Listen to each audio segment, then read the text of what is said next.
IVM. Hi, I'm Utsav, a behavior researcher by training and a slow traveler by passion. Postcards from Nowhere is a travel podcast where I condense a decade of travel experiences and explore not just the where, but also the why and how to travel. My stories emerged from slow traveling the less explored parts of the world: Bosnia and Herzegovina, Armenia, Uzbekistan, and even China. At the end of each story, I give practical tips and new ideas about how to travel better. This week, I bring to you an unlikely story from one of the most dangerous neighborhoods of Paris. One of finding hope in the direst of times. Clignancourt? Googling our Airbnb address threw up a host of unsavory details about this suburb.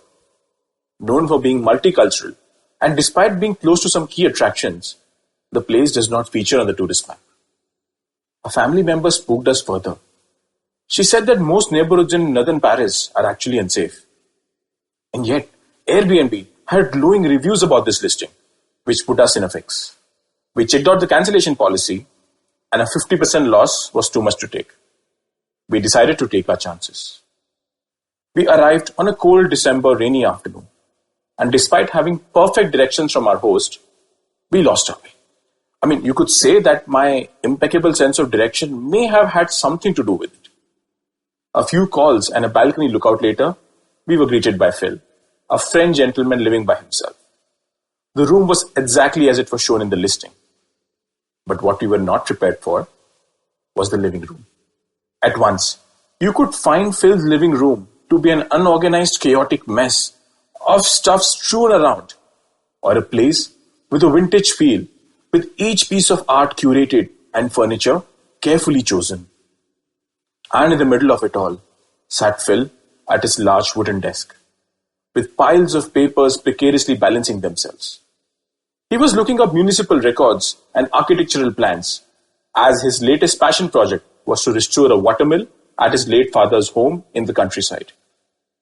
Just want to bring your attention to a tiny detail. Phil recently turned 60. He intended not to involve anyone else and decided to do this single-handedly.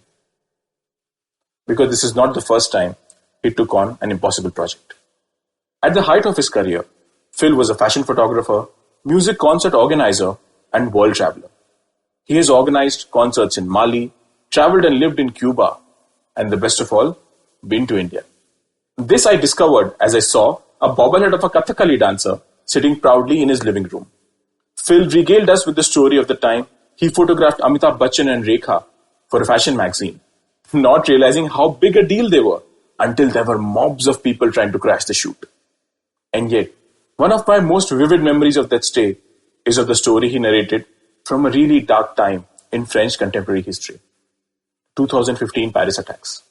His partner and he created a Facebook page for people looking for their loved ones. This meant endless hours of non-stop work connecting with people, replying to frantic family members, and tracking down those who had gone missing. But the part which really took a toll on them was the time when they had to break the news of the death of a loved one. It's not as easy as, "I'm sorry for your loss," the way we see in television dramas. It's gut-wrenching to extinguish in one swift stroke that tiny sliver of hope someone is hanging on. To deliver a storm which comes with the calmness of a few words. But even in these dark times, had rare moments when they could locate someone well and alive.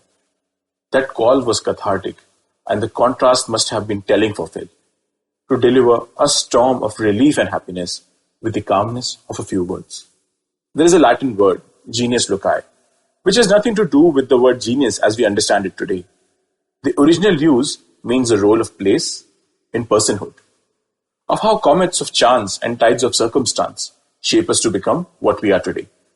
The more I think of Phil, the more I think that he may have been born French, but he truly belonged to the world. His identity, worldview, and his deep sense of empathy were shaped by his decades of immersion into this world. As we sat in his living room, with international news running in the background, we got talking about politics. The rise of the extreme right, the growing neo-Nazi movement in Europe, and climate change. And the ever-perceptive Phil said something in a very matter-of-fact way, something which people would say only philosophically. This is the last of the good times. Phil's words, spoken in December 2019, seem eerily prophetic. I'm recording this from home in the worst global pandemic the world has seen in recent times. And his words keep coming back to me. This is the last of the good times. At the beginning of the pandemic in Europe, we exchanged emails with Phil. His Airbnb has been shut down and he might face eviction from home since he cannot make rent anymore. Things look dire and gloomy, but then I read the last line of his email. There is always a home in the countryside and a watermill to fix. You're welcome home anytime.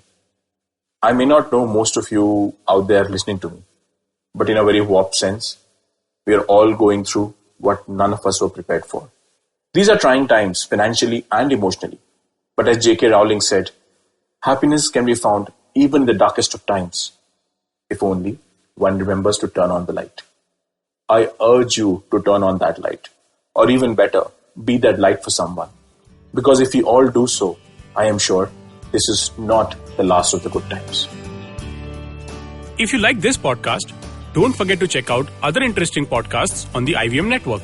You can listen to us on the IVM Podcast app or ivmpodcast.com. You can also follow us on our social media. We are IVM Podcasts on Twitter and Instagram.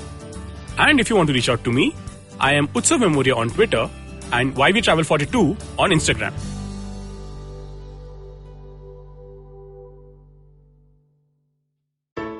I hope you enjoyed that show. We'd like to thank our sponsors this week, Paytm Money. As we go into God knows what week of the lockdown, we've been trying to make sure that we get as much content out to you as possible. We had some interesting episodes in the last week. Cyrus Says we had Angad Singh Ranyal on it. That was a fun episode to listen to. On the Filter Coffee podcast, we had Taslima Nasleen and Arunav Sinha on that. That was another great conversation. Karthik Srinivasan joined Varun on Advertising is Dead. And guys, look for Pratik Oswal on Paisa Vaisa podcast with Anupam Gupta. That was another great episode. I'd also like to let people know that the show that we're doing with Mr. Ashish Vidyarthi, Begin the Journey, is now going to be releasing 3 times a week. So do check that out. I'm sure you'll enjoy that. Thanks, and please do keep listening. Hi guys, this is Ayushi. And I am Ritasha. And welcome to Agla Station Adulthood. It's a fun podcast we've got going on, and we'd love for you to tune in and enjoy with us. Join us as we stop at various stations and discuss different topics that seem to be bothering us and hopefully Dating, you as well. relationships, beauty, just being an adult, lots of different things. We don't have a great grip on it, but we've done okay so far. Catch Agla Station Adulthood every Thursday on the IVM app, the IVM website, or wherever else you get your podcasts.